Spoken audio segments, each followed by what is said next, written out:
I walked into my parents' house wearing the wedding dress I'd had custom made.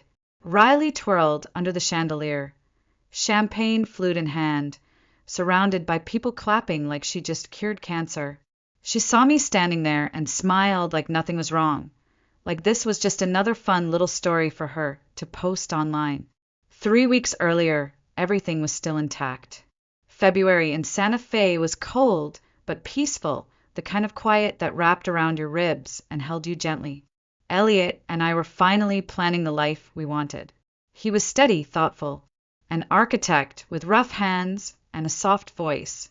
He never raised his voice, never interrupted me when I spoke, and looked at me like I was the most interesting part of every room.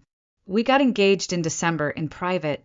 No big announcements, no Instagram posts, just a wood-carved ring, 2 mugs of hot cocoa, and the desert sun setting behind the cliffs. Our wedding was set for May 20th. Small, meaningful, nothing flashy. Just friends, students, colleagues, and the art gallery where we met. Galileo Gallery, tucked between 2 adobe buildings and filled with imperfect beauty. I'd sent the invites. I'd confirmed the string quartet. I even had my dress, made by a former student, hand-stitched with olive branch embroidery, because Elliot said I reminded him of quiet resilience. It was all coming together, until Riley called.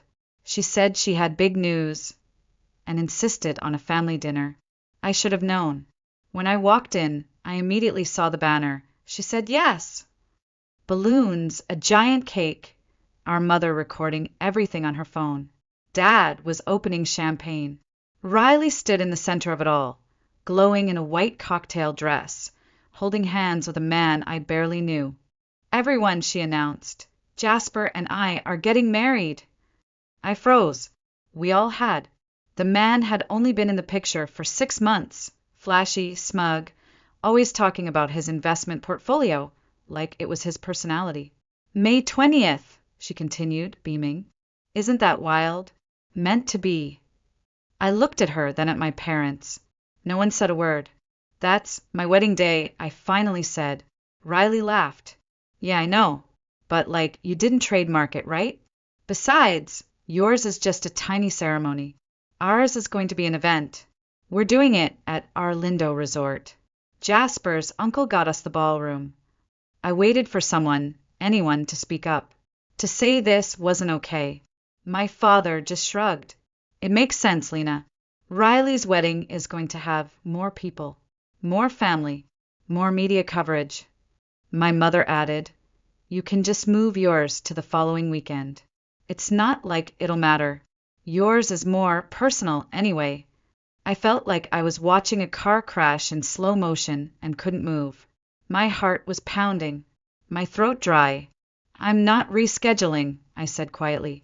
Riley's smile slipped. Why are you being so selfish? I stood there for another few seconds, taking it all in.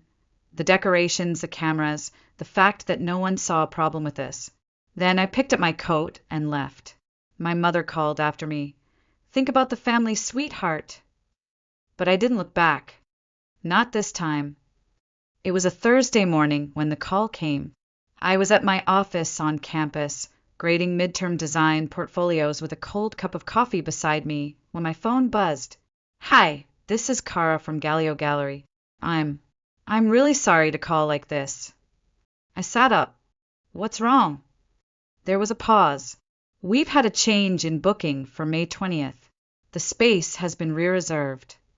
I blinked. No, that's not possible. That date's been ours for over a year. I know. I double-checked the records. The new reservation was made in person yesterday under Riley Caldwell. I didn't even hear the rest. Everything around me stopped. The hum of the fluorescent lights, the wind tapping on my window. I was staring at the same name that had shared my childhood, my birthday cakes, my secrets, now printed across a contract that used to belong to me. Riley hadn't just taken my date. She'd taken our place, the space Elliot and I had built a story around. The place where he first kissed me by a sculpture of shattered glass. The only place that felt like us. I hung up the phone without saying goodbye and just sat there, numb. When I told Elliot that evening, he didn't flinch. He sat beside me on the worn couch, took my hand, and let me speak. I told him everything. How they brushed me off, how Riley smiled like a victor, how my own mother said, "It's just a venue." And he just nodded, like he already knew this wound ran deeper than logistics. The next day, I drove to my parents' house, not to ask for help, but to see if there was even a shred of decency left in them. I didn't get past the second sentence. "You should have finalized your deposit earlier," Dad said, without looking up from his newspaper. I did. She outbid me. "Well," he replied, folding the paper, "you can't be surprised. Riley's wedding is going to be much larger. More exposure. It's good for the family." The family. That word kept echoing like a curse. Mom didn't even fake concern. "It's not worth all this drama, Lena. It's just a space. Don't let this ruin your relationship with your sister." I looked at her. She stole it. "She's excited," she said, like that excused everything. Be the bigger person. I had heard that phrase too many times in my life. Be the bigger person when Riley got into trouble at school, and I had to cover for her. Be the bigger person when she crashed my car at 19 and never paid me back. Be the bigger person when Mom said she wished both her daughters had turned out more like Riley. Always the bigger person. Always the shadow. I left without another word. That night, I deleted the wedding board I'd been building for 14 months. I shut down the Pinterest folders. I canceled the florist. I folded my dress back into its garment bag and zipped it up like I was sealing away a version of myself that no longer fit. Then I told Elliot I don't want to do this anymore. He looked up from his sketch pad. "Do what?" "Pretend everything's fine. Pretend that I'm okay being erased." He didn't speak right away. He simply closed the sketch pad, stood, grabbed his keys, and said, "Come with me." I followed him without question, unsure if I was running away or finally waking up. We drove in silence. It was almost 7 p.m. when Elliot turned onto Highway 285, away from the city lights. The desert stretched out beside us like a forgotten canvas, brushes of lavender sky fading into soft gold dirt. I didn't ask where we were going. I didn't care. I was exhausted, not just tired, hollow. I had been holding up too many things for too many people for too many years. And now, the one thing that was supposed to be ours had been stripped from me like it never mattered. We drove another 20 minutes into Tessuk Hills before he slowed at an unmarked turn. A tall, wrought iron gate stood ahead, half covered in ivy. A security camera clicked. The gate opened. I turned to him.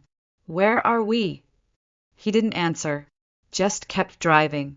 We rolled through a winding gravel road surrounded by juniper trees and wild desert blooms, until a structure appeared, low, long, and made entirely of glass and stone. It shimmered in the fading light, as if it had been carved from the land itself.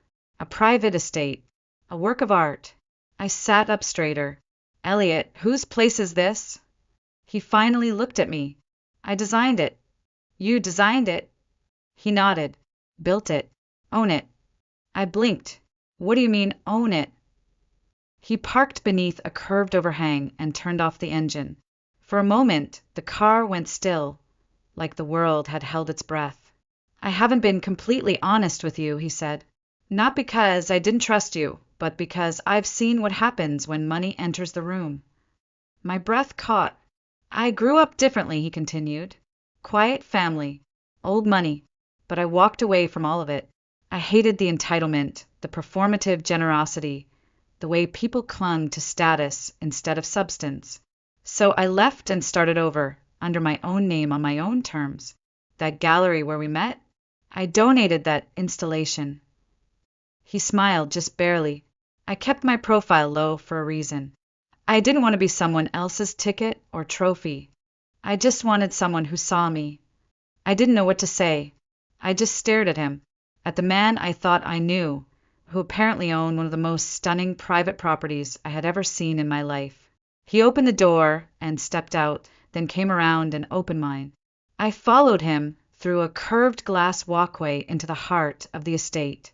Light sensors flickered on, illuminating a minimalist interior. Polished concrete floors, soft leather, warm oak shelves stacked with art books, and a central atrium with a reflecting pool lit from below.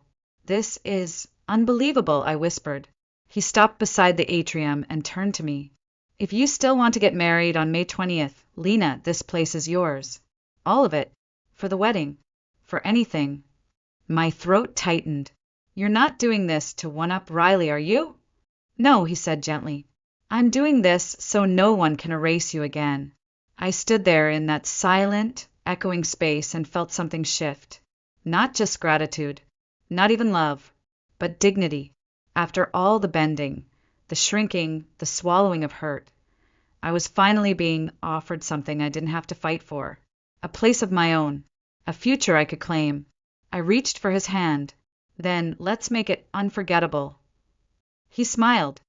She had no idea what was coming. The message came at 10:42 p.m. I was in bed, staring at the ceiling, wondering how I'd gone from bride-to-be to a side character in someone else's show. My phone buzzed on the nightstand. "Jasper Blackwell just followed you on Instagram." That alone would have been weird. We'd barely spoken. I remembered him from a few family holidays, always talking over people, always with a drink in his hand, always more impressed with himself than anyone else was. But what followed made me sit up straight. "DM from Jasper. You deserve better than what they did to you.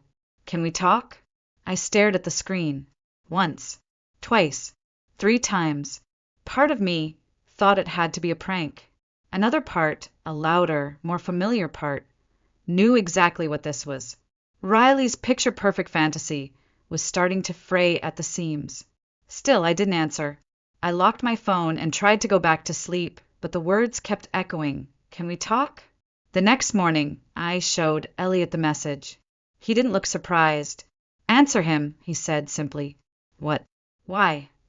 "Because sometimes the cracks show you more than the surface ever could." So I did. I sent one word. "Me why?" His reply was almost immediate. "Jasper, because I'm not blind. I see what's happening, and I'm starting to wonder if I'm just another prop in her story." We met the next afternoon at a quiet cafe near the old plaza, one of those places with uneven tile floors, soft jazz playing in the background, and baristas who wrote poetry on paper cups.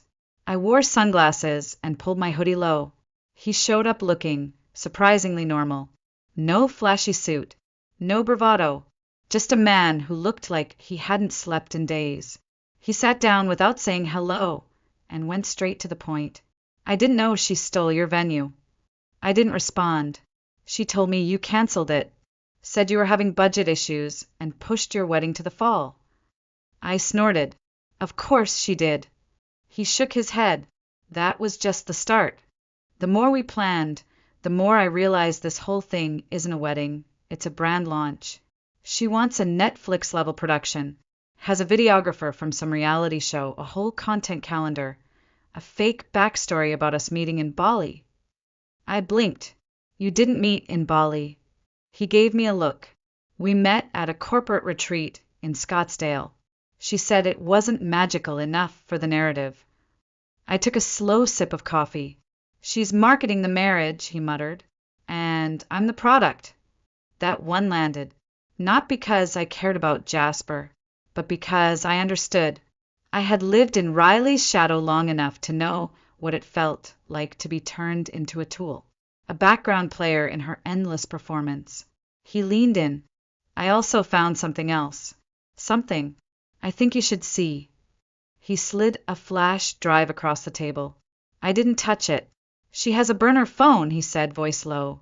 "She hides it in her makeup drawer. I caught her texting someone at 1 a.m. giggling.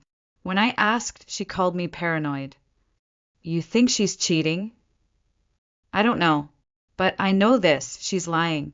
And she's been planning this wedding like a campaign, and you're the narrative villain." I looked down at the flash drive. "What's on it?" "Screenshots. Audio. Video. She admitted she wanted your date out of spite. Said, and I quote, she can cry later. She tried to bribe your gallery coordinator. Said she wanted to crush you. My hand shook slightly as I picked it up. Why are you giving this to me? Because I'm tired of being used. And maybe I want her to see what real consequences look like. He stood up, buttoned his jacket, and paused. Whatever you're planning, I want to help. I went home that night, opened my laptop, and played the recordings. By the time they finished, Elliot had come in, holding a glass of red wine. He looked at my face and didn't even ask. He just said, "This is why we don't back down." And I believed him, because now I wasn't just fighting for a wedding anymore. I was fighting for the last shred of self-respect my family hadn't already stolen. Elliot didn't ask me what was on the flash drive. He didn't need to. He watched me sit at the kitchen table for over an hour, staring at my laptop, listening to Riley's voice over and over again. Her laugh, her little sneers, her casual cruelty. "She'll cancel," she told the gallery coordinator. "She always does. She's soft. That space should go to someone who'll actually use it." Every time I replayed that line, something inside me cracked open. I wasn't soft. I was silent. And there's a difference. That night, Elliot made 3 quiet phone calls. I didn't hear what was said. I only heard his tone, measured, calm, deliberate. The same tone I imagined he used when negotiating land rights with stubborn clients or walking contractors through a failing build. He returned to me with one simple sentence: "We start tomorrow." The next morning, our custom invitations arrived, sealed in deep green envelopes with gold foil lettering and wax seals. Elliot had commissioned them months ago, before everything happened. I never imagined we'd still be using them, but now they felt different. They felt like a declaration. Each invitation contained a private RSVP code, no website, no links, no hashtags, just a number. That number unlocked directions to Sagewind Estate, the property no one knew existed unless Elliot allowed it. The guest list? Hand-picked. Artists, curators, professors, former students who had become something, survivors of sibling betrayal, quiet women who had endured too long and now had a reason to celebrate. A week later, the rumors started. It began with a blog post on Southwest Artline, a secret wedding rumored to feature renowned architect Elliot Montgomery and a private art estate hidden in Tussock Hills. Then came the whispers in the faculty lounge. Then came the DMs. And finally the call from Riley. 2 weeks of silence. And then suddenly, ping. "Riley, hey sis. Just wanted to let you know we're releasing our wedding trailer this weekend. Thought I'd give you a heads up since your wedding might feel a little understated in comparison." I stared at the message. My hands didn't even tremble. She wanted to bait me. I let her talk. What she didn't know was that her wedding trailer would never see the light of day. Not after what happened next. Because 3 days later, the Albuquerque Journal published an exclusive feature. Architectural heir Elliot Montgomery to wed artist educator Lena Caldwell in private estate ceremony. Guest list includes regional leaders, curators, and national media figures. By noon, it had over 20,000 shares. And by 3 p.m., Riley messaged me again. "Riley, all caps, why is Jasper refusing to finalize our guest list? What did you tell him?" I didn't respond. I was sitting beside Elliot in the courtyard of Sagewind, helping arrange seating assignments. The sun was warm, the air smelled like cedar and lemon tea, and for the first time in weeks, I felt still. "Do you want her seated far from the press?" Elliot asked, half smiling. I looked up. "She's not invited." He didn't ask again. At the center of the guest list, a name had been circled in ink. Margaret Yates, editor-in-chief of Modern Woman. Riley had been trying to get featured in that magazine for 2 years. Margaret was coming to our wedding. I didn't gloat. I didn't scream. I simply stared at the name and whispered, "Let her find out the way I did in public." Elliot leaned over, kissed the top of my head, and murmured, "She will." And so the stage was set. One wedding built on love, the other on image. one with roots, the other only mirrors, and only one would survive what was coming next. I thought I'd be nervous, but the morning our names hit the press, I wasn't shaking. I wasn't crying. I was smiling. The sun was barely up, and already my phone buzzed nonstop.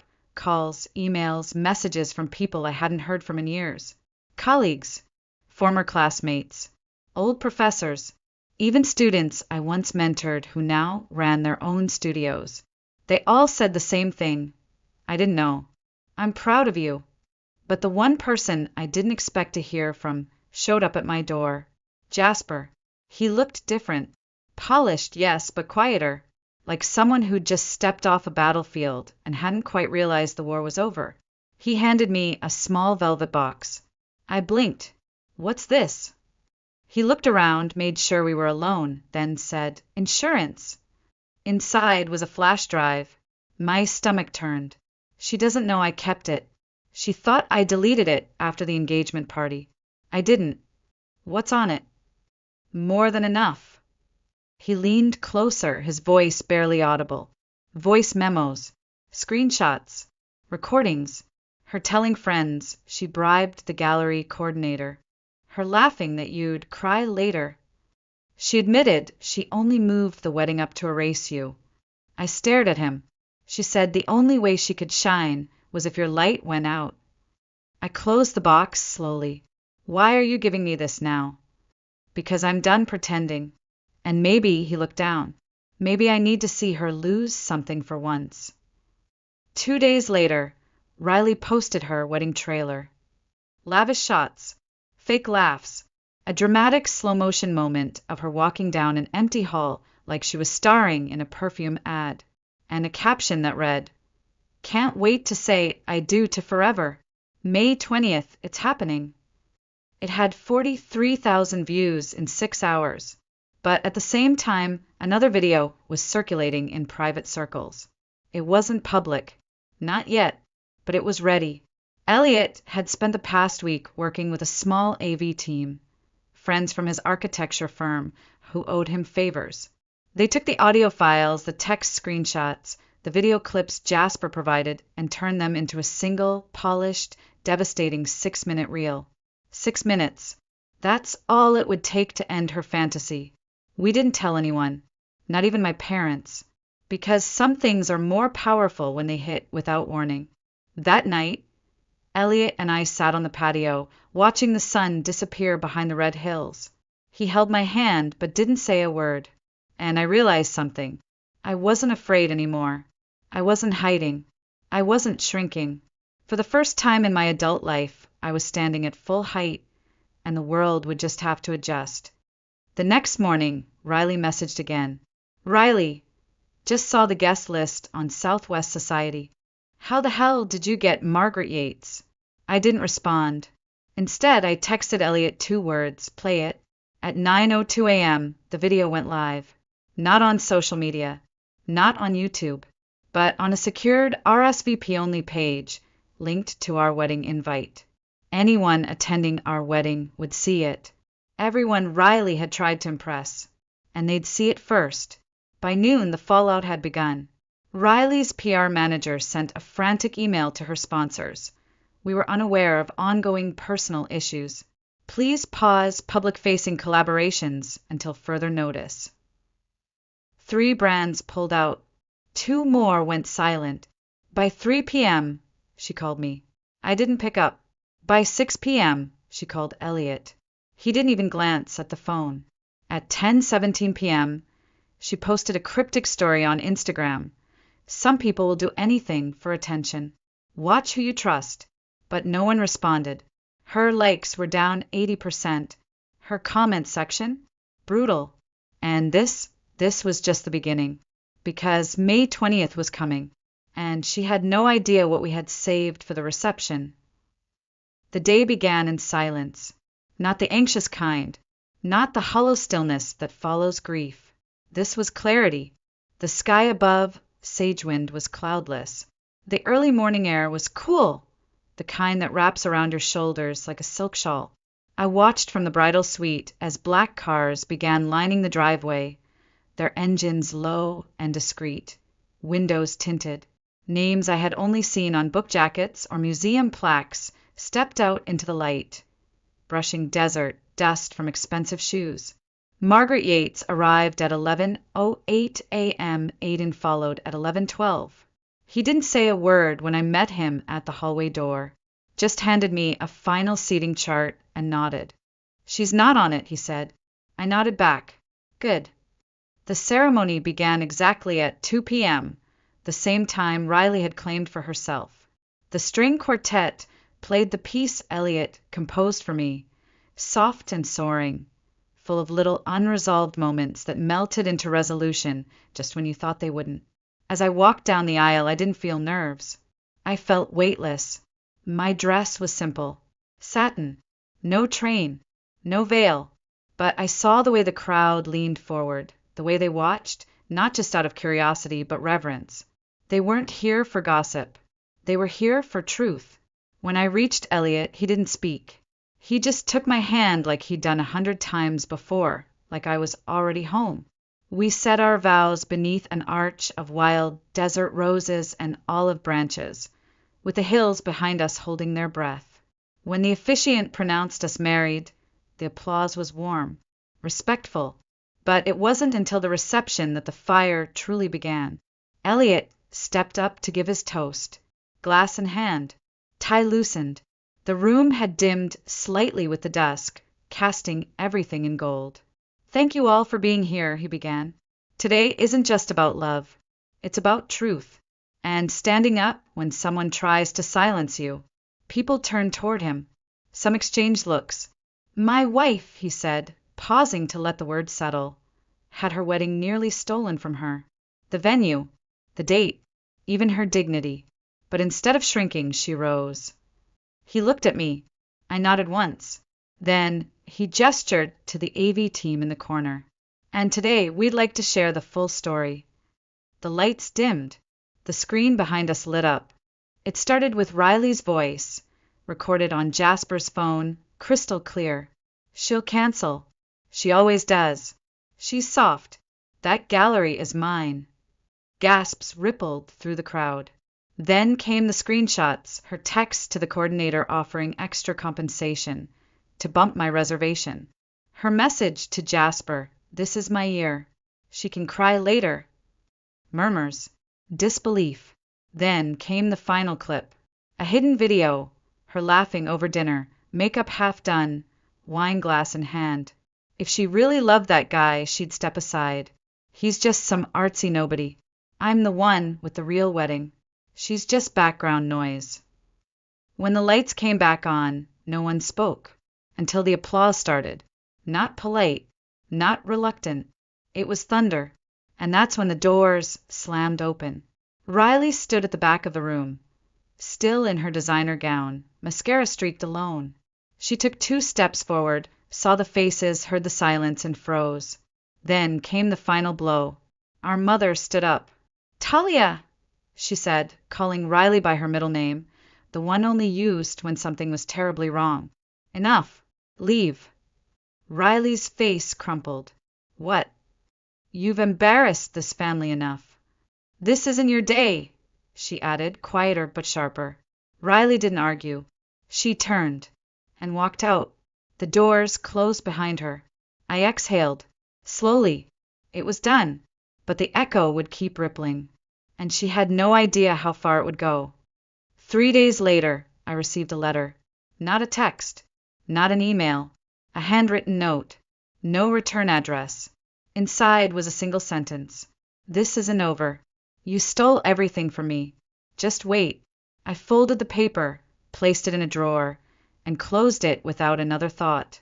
Because by then, Riley had already lost everything that mattered to her. And I had already gained what she never understood. A life that didn't need her approval to mean something. The wind off the Arno was warm, like a hand brushing hair from my face. Elliot and I sat in a cafe tucked between 2 stone alleys in Florence. Our coffee cups were half empty, the sun catching in the edges of his glasses, and for the first time in years, I didn't feel like I had to brace myself for anything. There were no headlines waiting, no texts, no last-minute cancellations or demands to be the bigger person. Just quiet, just us. We spent 10 days wandering the city like we had nothing to prove. Mornings in the Uffizi, afternoons sketching doorways in forgotten courtyards, evenings drinking wine in silence, the kind of silence that wasn't awkward, just full. One night, as we watched the sunset from Piazzale Michelangelo, Elliot turned to me and said, "You look lighter." "I feel lighter," I replied, like I put something down I didn't even know I was carrying. That was the thing about being erased for so long. You didn't always notice the weight until it was gone. When we returned to Santa Fe, there was a letter waiting from the dean of my department. They'd seen the wedding coverage, seen the video, heard from donors and alumni. They wanted to offer me a new role, Director of Arts and Equity Initiatives, with funding to start a mentorship program for underrepresented student artists. I said yes, and something in me opened. The program started small, just 6 students, some first-generation college kids, one who had been told she wasn't commercial enough, another who'd been bullied for drawing abstract instead of realism. I saw pieces of myself in each of them, the parts that had been told to shrink, to soften, to step aside. I told them what no one ever told me. You don't have to be loud to be powerful. You just have to be clear. And they listened. Meanwhile, Riley disappeared. Her Instagram went blank. No more brand deals. No more curated brunch tables or wedding countdown reels. Her management dropped her. Her sponsors pulled out. Even the skincare brand she was developing issued a quiet termination notice. According to a neighbor, she moved back in with our parents. I never confirmed it. I didn't need to, because for the first time in my life, her silence didn't feel like a threat. It felt like closure. A few weeks later, I ran into our mother at the co-op. She was bagging oranges, wearing sunglasses indoors. She didn't speak to me, just stood there, waiting for me to pass. I looked at her for a moment. The same woman who once said, "Don't make trouble, just be graceful." The same woman who told me to adjust, because Riley's wedding had more press. I didn't feel anger. Not anymore. I just felt sad for how small her world had become. And I walked on. Some nights, I still think about the moment it all turned. Not when Riley stole the venue. Not when Elliot revealed Sagewind. Not even when the video went live. It was the moment I said, "I'm done pretending." That's when everything began. That's when I stopped living for apologies I would never get and started living for myself. Riley tried to take everything from me, but in the end, she gave me what she never meant to, a reason to rise, a reason to claim my name again, a reason to choose myself, fully, unapologetically, permanently, and I'll never give that back.